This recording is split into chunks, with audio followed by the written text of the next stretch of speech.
তো আমাদের এটা পৃথক রেকর্ডিং হবে, তো আমরা আবার দেখার চেষ্টা করি যে ডিগ্রি এক্সিকিউশন রিলেটেড যে 35 থেকে নিয়ে 74 নম্বর পর্যন্ত সেকশনটা আমরা একটু দেখার চেষ্টা করব।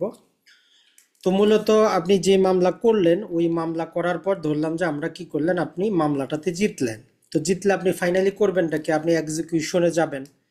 এখন এক্সিকিউশনে যে আপনি যাবেন, এটা যাওয়ার ক্ষেত্রে আপনি কোন আদালতে যাবেন, তো এই রিলেটেড কিছু ডেফিনেশন দেওয়া আছে আমাদের 36 থেকে নিয়ে 74 পর্যন্ত।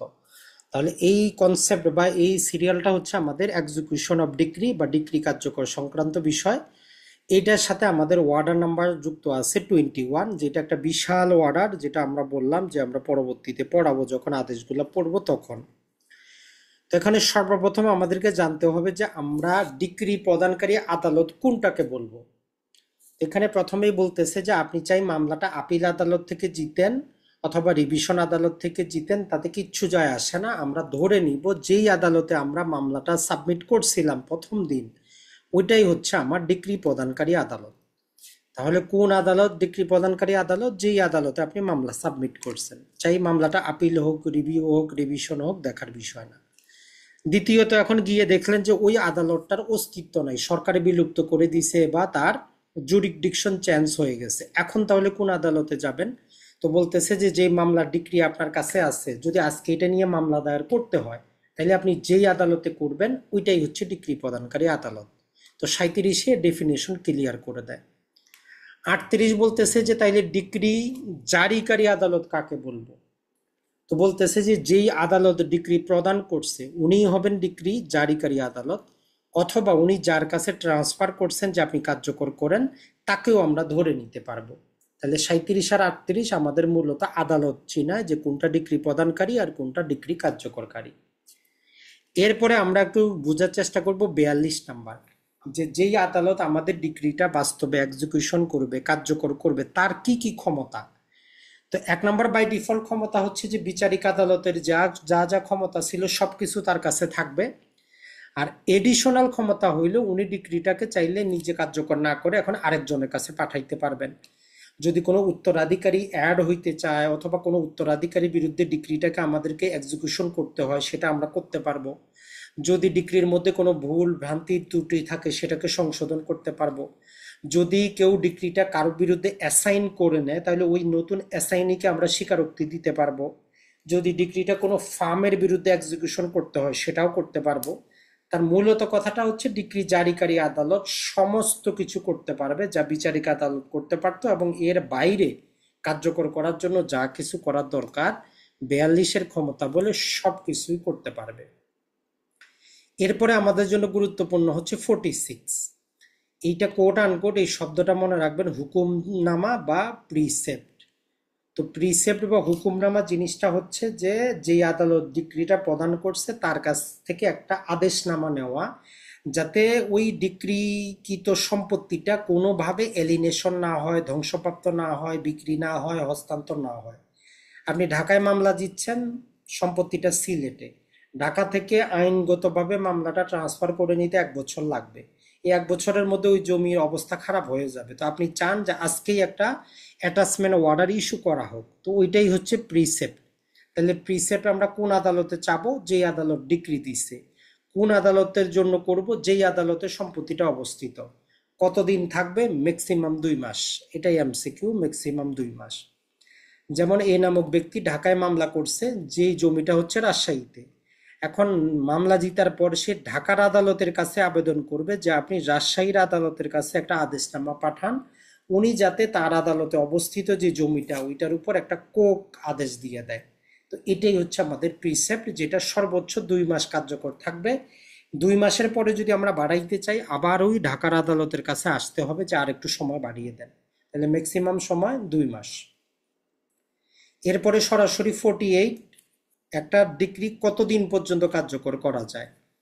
তো এটা বলতেছে যে আমাদের ইনজাংশনের ডিক্রি ছাড়া, নিষেধাজ্ঞা ডিক্রি ছাড়া বাকি সকল ডিক্রির ক্ষেত্রে 12 বছরের মধ্যে অ্যাপ্লিকেশনটা দিতে হবে, না হলে ওই ডিক্রিটা কার্যকর করা যাবে না। তবে দুইটা ব্যতিক্রম আছে।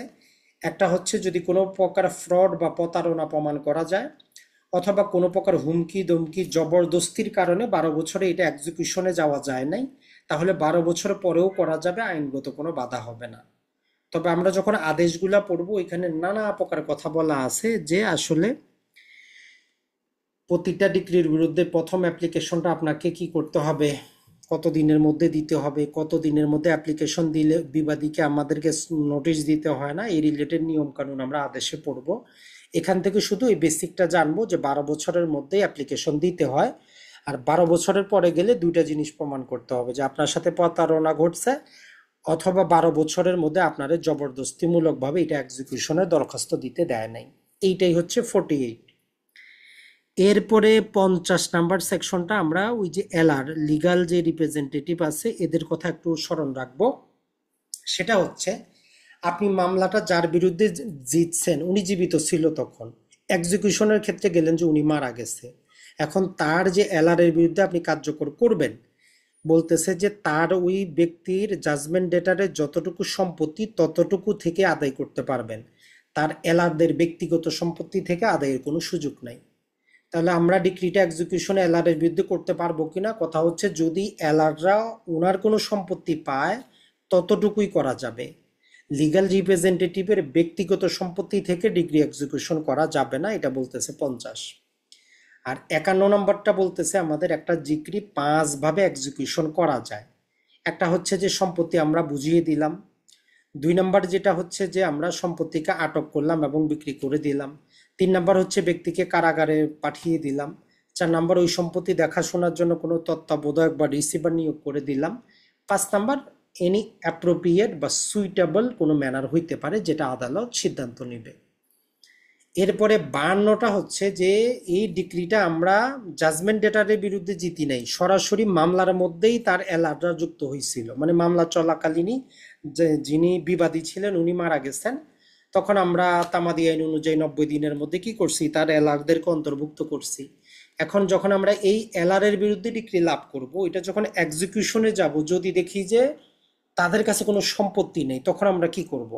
তো বলতেছে যে যদি এলাররা উপযুক্ত কারণ দেখাইতে না পারে যে কেন মৃত ব্যক্তির কেন বিবাদীর সম্পত্তি তাদের হস্তগত এখন নাই, যদি উপযুক্ত কারণ না দেখাইতে পারে তাহলে এদের ব্যক্তিগত যদি সম্পত্তি থাকে সেগুলোর উপর থেকেও আমরা ডিগ্রি এক্সিকিউশন করাইতে পারবো। আগেরটাতে ছিল মামলা আমরা জিতছি কার বিরুদ্ধে, জাজমেন্ট ডেটারের বিরুদ্ধে, এক্সিকিউশনে বিবাদী মারা গেছিল। আর এইটা মামলা চলাকালীনই বিবাদী মারা গেছে, তার এলারদেরকে আমরা অন্তর্ভুক্ত করছি। এটার এক্সিকিউশনে গেলে যদি সম্পত্তি না থাকে, এলাররা যদি উপযুক্ত জবাব দিতে না পারে যে কেন সম্পত্তি নাই, তাহলে এলারদের ব্যক্তিগত প্রপার্টি থেকেও আপনি এক্সিকিউশন করাইতে পারবেন, যেটা বলতেছে 52। এরপরে সরাসরি আমরা 55-এ চলে যাব। গ্রেফতার এবং আটকের ক্ষেত্রে একটা বেসিক রুলস হচ্ছে সূর্যাস্ত থেকে সূর্যোদয়, মানে সন্ধ্যা থেকে একদম সূর্য ওঠা পর্যন্ত আপনি এক্সিকিউশনের ক্ষেত্রে গিয়ে কোনো ব্যক্তিকে গ্রেফতার করতে পারবেন না, এটা হচ্ছে জেনারেল রুল। রাতের বেলায় দেওয়ানি মামলায় গিয়ে কোনো ব্যক্তিকে গ্রেফতার করা যাবে না।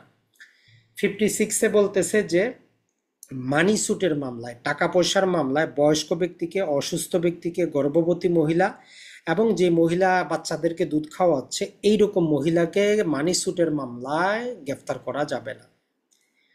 58-এ আমাদের একটা কত টাকার জন্য কতদিন জেল খাটতে হবে তার একটা নিয়ম কানুন দেওয়া আছে। 50 টাকা পর্যন্ত যদি হয় 6 সপ্তাহ জেল খাটবেন, 50 টাকার বেশি হইলে 6 মাস, এইটা একটু মুখস্থ করবেন। আর 59-এ বলতেছে যে জেল খাটা অবস্থায় যদি অসুস্থ হন তাহলে আপনি মুক্তি পাইতে পারেন।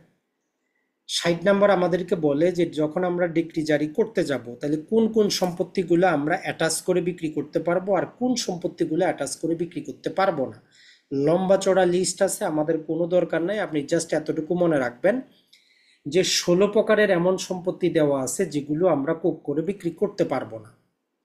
এখন এই 16 প্রকারের মধ্যে ইন জেনারেল জাস্ট মনে রাখতে পারেন যেগুলো একদম আপনার ব্যক্তিগত হয়, যেগুলো কোনো ধর্মীয় কোনো চিহ্ন হয়, যেমন হিন্দু মহিলাদের দেখবেন যে গলার মধ্যে তাদের মঙ্গলসূত্র থাকে, সেখানে গোল্ড থাকে, ওইটা আপনি বিক্রি করতে পারবেন না। কিছু কিছু মুসলিম ধর্মে বা মুসলিম প্রথাতে দেখবেন যে মেয়েদের নাকের ফুল থাকে, গলার চেইন থাকে, যেটা তার একটা ধর্মীয় পরিচয় বহন করে, ওইটা আপনি বিক্রি করতে পারবেন না। তো এরকম প্রায় 16 প্রকারের জিনিস দেওয়া আছে যেগুলোকে অ্যাটাচ করা যায় না, বিক্রি করা যায় না। তো বিস্তারিত আপনার পড়ার দরকার নাই, যদি এমসিকিউ আসে আপনার এটাই যথেষ্ট, আর একটা আসলে বাদ গেলেও কোনো সমস্যা নাই, কারণ 16 প্রকার মনে রাখা খুবই দুরূহ। তাহলে 60 নম্বরে বলতেছে যে কোন সম্পত্তি অ্যাটাচ করে বিক্রি করা যাবে ডিক্রি জারিতে, কোনটা যাবে না। তাহলে 16 প্রকারের এমন প্রপার্টি আছে যেগুলো অ্যাটাচ করে বিক্রি করা যাবে না। যেমন উদাহরণ দিলাম যে যেগুলো কোনো ধর্মীয় চিহ্ন আসে, যেগুলো কোনো কৃষ্টি কালচারের সাথে জড়িত, ওইগুলাকে অ্যাটাচও করা যাবে না, বিক্রিও করা যাবে না। তবে একটা ব্যতিক্রম হচ্ছে যদি ভাড়া সংক্রান্ত কোনো বিরোধ হয়, সেই ক্ষেত্রে আপনার যে বাড়ি আছে ওই বাড়িটা এবং আপনার যে জমি আছে এগুলোকে অ্যাটাচ করে বিক্রি করা যাবে। কারণ একটা আইন আছে যে দেখবেন যে গ্রামের কৃষি জমি যেটা 33% পর্যন্ত আছে, এই জমিটাকে কোনো আদালত অ্যাটাচ করে বিক্রি করতে পারে না। গ্রামের কৃষকের যে কৃষি জমি আছে 33% পর্যন্ত সম্পত্তি কোনো আদালত কোনো ডিক্রিতে এটাকে কি করতে পারে না, বিক্রি করতে পারে না, ওই ক্ষমতা আদালতের নাই। তবে ব্যতিক্রম হচ্ছে যদি ওইটা ভাড়া রিলেটেড হয়, যদি সেটা ইন্টারেস্ট রিলেটেড হয়, তখনই শুধু আপনি অ্যাটাচ করে বিক্রি করতে পারবেন।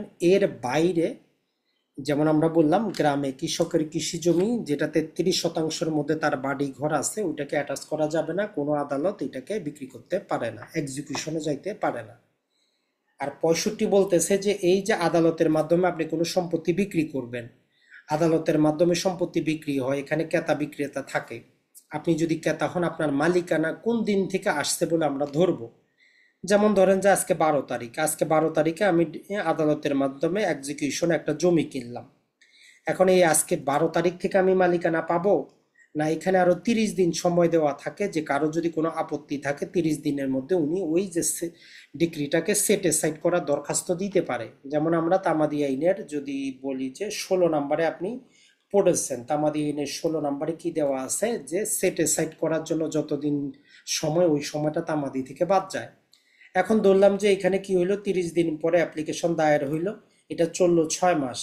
এখন তাহলে কোন দিন থেকে আমার মালিকানা আসছে, যেই দিন ফাইনালি ডিসাইড হইলো ওই দিন থেকে, 6 মাস পরে থেকে, না আজকের 12 তারিখ থেকে? তো এই 65 বলতেছে যদি চূড়ান্ত নিষ্পত্তি হয়, তখন আমরা রেট্রোস্পেক্ট ইফেক্ট দিয়ে এই আজকের 12 তারিখ থেকে ওই সম্পত্তির উপর নতুন ক্রেতার মালিকানা প্রতিষ্ঠা করব। 12 তারিখ থেকে যত প্রকার সুবিধা বেনিফিট নতুন ক্রেতা পাবে। তাহলে এই 65 আমাদেরকে নতুন ক্রেতার মালিকানাটা নির্ধারণ করে দেয় যে কোন দিন থেকে উনি মালিক হবেন।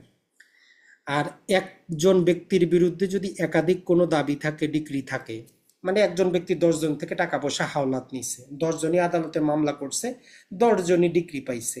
এখন কেউ পাবে 1 লাখ, কেউ পাবে 2 লাখ, কেউ পাবে 20 লাখ। এখন তার কাছে সম্পত্তি আছে মাত্র 10 লাখ, তাহলে কাকে কিভাবে দিবেন? তো 73 বলতেছে রেটেবল ডিস্ট্রিবিউশন করব, আমরা আনুপাতিক হারে বন্টন করব, মানে সবাইরে কিছু কিছু অনুপাতে দিয়ে দিব। আর 74 সর্বশেষ বলতেছে যদি ডিক্রি জারিতে যে সম্পত্তিটা বিক্রি হইলো এটা দখল প্রদানের ক্ষেত্রে কেউ যদি বাধা দেয়, এটা চাই জাজমেন্ট ডেটার হোক অথবা থার্ড পার্টি কোনো ব্যক্তি হোক, সে যদি মেলাফাইড ইনজেনশনে বাধা দেয়, তাহলে তাকে আমরা সর্বোচ্চ 30 দিন পর্যন্ত দেওয়ানি আদালতে বন্দি করে রাখতে পারবো। তো এইটাই হচ্ছে মূলত আমাদের, মোটামুটি এখান থেকে একটা অথবা দুইটা এমসিকিউ আশা করতে পারেন এই এতগুলা সেকশন থেকে। তাহলে আজকে যদি ফাইনালি আমরা দেওয়ানি কার্যবিধিটার সেকশন অংশটা সামারি করি, এখানে সর্বশেষ আমরা পিডিএফে অ্যাড করে দিছি এই কয়টা সেকশন, আপনি দেখবেন, দেখে নিজে নিজে চিন্তা করবেন যে এর ভিতরে কি আছে। তাহলে প্রথমে হচ্ছে সেকশন 2 সাবসেকশন 2, এটা হচ্ছে ডিক্রি কাকে বলে। এরপরে আমরা পাবো যে এলআর কাকে বলে, মিনস প্রফিট কাকে বলে। এই তিনটা সেকশন একদম মুখস্থ করে নেবেন, কোনো যাতে কনফিউশন না থাকে। এরপরে 6 নম্বরে যাবেন যে পেকুনারি জুরিসডিকশন জিনিসটা কি, 9 নম্বরে সাবজেক্ট ম্যাটারগত জুরিসডিকশন, 10 নম্বরে রেস সাব জুডিস, 11 নম্বরে রেস জুডিকাটা। এরপরে 13 আর 14 বিদেশি আদালতের রায় সম্পর্কে প্রিজামশনটা কি হবে, 6টা প্রিজামশন আছে, একটু দেখার চেষ্টা করবেন। আর 15 থেকে 20-এ কোন আদালতে কোন জায়গায় টেরিটোরিয়াল জুরিসডিকশনটা বর্ণনা করে একটু বোঝার চেষ্টা করবেন। 24-এ কিভাবে মামলাটা ট্রান্সফার করা হয়, কোন আদালতের ক্ষমতা একটু বোঝার চেষ্টা করবেন। 26-এ মামলা আমরা প্রেজেন্টেশন অফ প্লেন্টের মাধ্যমে করি, একটু বোঝার চেষ্টা করবেন। 30-এ 30 ধারার যে তদবির জিনিসটা কি একটু বোঝার চেষ্টা করবেন, যে আমরা যে বারবার বলতেছি যে 30 ধারার তদবির হবে, 30 ধারার কি কি পদক্ষেপ আছে একটু স্মরণ করার চেষ্টা করবেন, যে আদালত 3টা কাজ করতে পারে, যদি না করে 32 ধারায় আপনার 4টা শাস্তি হইতে পারে, কি কি শাস্তি নিজে একটু নিজেকে প্রশ্ন করবেন যে আমি তো পড়লাম, কেন মনে আসতেছে না। এরপরে 33 থেকে 35-এর বি প্রতিটা সেকশনই পড়বেন। আর 89 এ থেকে নিয়ে 89 সি এ ওই যে আমাদের এডিআরটা একটু দেখবেন। 75-এ কমিশনটা অবশ্যই একদম ক্লিয়ার থাকবে। 80-তে সরকারকে নোটিশ দেওয়ার বিষয়টা যাতে আপনার কোনো কনফিউশন না থাকে। 88-তে ইন্টারপ্লিডার স্যুট। 90 থেকে 93 ওই যে আমাদের পাবলিক নিউসেন এবং পাবলিক চ্যারিটি। 94 থেকে 95 সবচেয়ে গুরুত্বপূর্ণ আমাদের সাপ্লিমেন্টারি। 96 থেকে 99 আপিল সংক্রান্ত বিষয়টা যাতে আপনার কোনো কনফিউশন না থাকে। আর 104 থেকে 107 আদেশের বিরুদ্ধে আপিল, এইটা একটু বিস্তারিত বুঝবেন। 113-তে ছিল আমাদের রেফারেন্স, 14-তে রিভিউ, 15-তে রিভিশন। 122-এ আমাদের এই যে কমিটি, একটা রুলসগুলা কারা সংশোধন করতে পারে সেটা হচ্ছে সুপ্রিম কোর্ট করতে পারে, এটাই যথেষ্ট। চাইলে 123টা ওই যে 6 সদস্যের কমিটিটা দেখার চেষ্টা করবেন। 144-এ রেস্টিটিউশনটা দেখবেন। 148 থেকে 53 প্রতিটা সেকশনই দেখবেন। আর 37-এ আমরা একটু আগে যেটা পড়লাম, যেটা ছিল যে আমাদের কোন আদালতটা হচ্ছে ডিক্রি প্রদানকারী আদালত। 44-এ আপনি দেখবেন যে এই যে আমাদের প্রিসেপ্ট। 48-এ আমাদের তামাদিটা দেখে নেবেন। 41-এ দেখবেন যে কত প্রকারে কার্যকর করা যায়। 57-তে হচ্ছে যে আমাদের যে রিলিজ করা যায়। 60-এ হচ্ছে যে কোন সম্পত্তিটা অ্যাটাচ করা যাবে। 74-এ হচ্ছে 30 দিন কারাগারে রাখা হবে। এই কয়টা সেকশন যদি আপনি আয়ত্তে নিতে পারেন, মোটামুটি 8 মার্ক আপনার নিশ্চিত। সেকশন অংশ থেকে 20-এর মধ্যে নর্মালি 7 থেকে 8টা প্রশ্ন থাকে। তো এখানে কিন্তু অতটা জটিল কিছু নাই, একটু যদি সময় দেন, যেমন কালকের দিনে ক্লাস নাই, আপনি প্রয়োজনে 2বার দেখেন ভিডিওটা, 3বার দেখেন, একবার নিজে একটু হ্যান্ড নোট করেন, আপনার কাজে আসবে। তাহলে বিষয়ভিত্তিক যদি বলি, নিজেকে নিজে প্রশ্ন করবেন যে আপনি যে এত কিছু পড়লেন, ডিক্রি জিনিসটা আপনি বুঝলেন কিনা, রেস জুডিকাটা বুঝলেন কিনা, আদালতের এখতিয়ার বুঝলেন কিনা, মামলা ট্রান্সফার বুঝলেন কিনা, 30 ধারার তদবির আপনি বুঝলেন কিনা, হুকুমনামা কি কিছু বুঝছেন কিনা আপনি, কমিশন কি বুঝছেন কিনা, সমঝোতা, নিষেধাজ্ঞা, আপিল, রিভিশন, প্রত্যর্পণ, অন্তর্নিহিত ক্ষমতা। এই জিনিসগুলা আপনি নিজেকে নিজে পড়ার পরে প্রশ্ন করবেন যে এটা আমি বুঝি কিনা। যদি না বুঝেন, তাহলে কি বুঝেন না আগে আপনি প্রশ্নটা লিখে প্রয়োজনে গ্রুপে আপনি দিয়ে দিবেন যে ভাই আমি এটা বুঝি না। এই কনসেপ্টগুলা যদি আপনি বুঝেন, তাইলে আপনার লিখিত পরীক্ষায় আপনি ঠিক ঠেকবেন না, ভাইভাটাও ঠেকবেন না, এমসিকিউতেও ঠেকবেন না, এর বাইরে কিছু নাই। তাহলে ডিগ্রি অবশ্যই বুঝবেন, রেস জুডিকাটা বুঝবেন, আদালতের এখতিয়ার বুঝবেন, ট্রান্সফার বুঝবেন, এই জিনিসগুলা বোঝার চেষ্টা করবেন। শুধু 1000 এমসিকিউ সলভ করে কোনো লাভ নাই যতক্ষণ পর্যন্ত আপনার এগুলার উপর দক্ষতা না আসবে। যদি এগুলোর উপর দক্ষতা আসে তখন আপনি এমসিকিউর বই নিয়ে বসবেন, তখন আপনি দাগান। দেখবেন যে আপনি যত কঠিন প্রশ্নই হোক 100টার মধ্যে 80টা অবশ্যই পারবেন, এটা গ্যারান্টি দিয়ে বলতে পারবো। তাইলে আপনার একটা আমরা ধারা দিয়ে দিয়েছি আর একটা কনসেপ্ট দিয়েছি, দুইটাকে আপনি কম্বাইন করবেন। আগে ধারাগুলা শেষ করবেন, পরে এই বিষয়ভিত্তিক কনসেপ্টে যাবেন যে আমি জিনিসটা বুঝি কিনা, যদি না বুঝি কেন বুঝি না, কার কাছে যা বুঝবো। গ্রুপে আমাদের সুবিধা আছে, আপনি লিখিত আকারে পাঠাবেন যে এই জিনিসটা আমি বুঝি না, কি বলছে। দিন শেষে কথা হচ্ছে আপনারা একটু সময় দিতে হবে। আমাদের মূল সমস্যা আমরা সময় দেই না, এই জন্য আমাদের হয় না। তো অসংখ্য ধন্যবাদ, ভালো থাকবেন। আর ভিডিওটা আমাদের 2টা পার্টে যাবে, যেহেতু নেটওয়ার্কের কারণে বিচ্ছিন্ন হয়ে গিয়েছিল, পার্ট 1 পার্ট 2 হিসাবে যাবে। জি, যদি প্রশ্ন থাকে বলতে পারেন। না, থ্যাংক ইউ স্যার, খুব ভালো লাগছে। আপনার ক্লাস তো সবসময় আমরা পছন্দ করি। তো জি, ধন্যবাদ। না,